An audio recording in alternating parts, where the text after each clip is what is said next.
So, yun guys, bibili nga po pala ako ng Martis dyan. Yan, todo pa-cute po ako dyan. Joke lang. Yan, nagpa-cute pa nga sa salamin. Kinuha ko nga pala din yung aking pera. Ayan po, 10 piso. Yan, kinuha ko na siya guys. Yan. Nakita ko yung aking pera. Lalabas na nga po pala ako yun. Yan, nagchinelas na po ako. Yan. Binuksan ko na yung aming gate.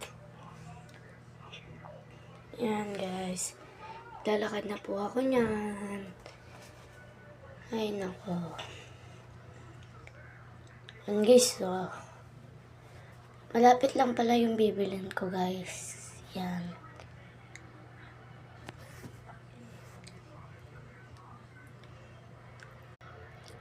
Bumibili na nga po pala ako dyan.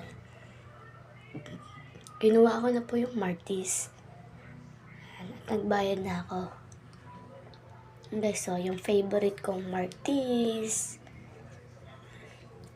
Favorite ko yan guys. Yan. Pumasok na nga po pala ako sa aming bahay. At isasarado ko ng gate. Yan guys, sasarado ko na. Natanggal ko na pala dyan yung tsinelas ko. Pinatay ko pa pala yung ilaw sa labas. RD sayang kuryente. Guys, bubuksan na natin yung Martis.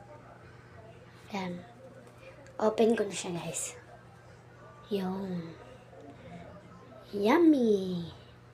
Okay, so sobrang sarap niya. My favorites. Guys, yan. Sayo-sayo pa siya dyan. Parang baliw. Yan. Unang tikim. Sarap. Yan. Sarap. Sobrang crunchy niya, guys. Yun. Napaupo nga pa pala ako dyan. Yun. Ang sarap. Grabe, ang sarap. Ubus na nga po pala dyan ang Martis. Yan. Kaya itatapon ko na po pala yan, guys. Pumunta na ako dun sa may kusina. Upang itapon ang Martis. Kukuha nga po pala ako ng baso. At iinom na.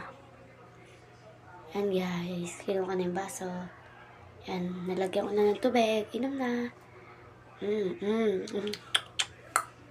Sarap. Bye-bye, guys.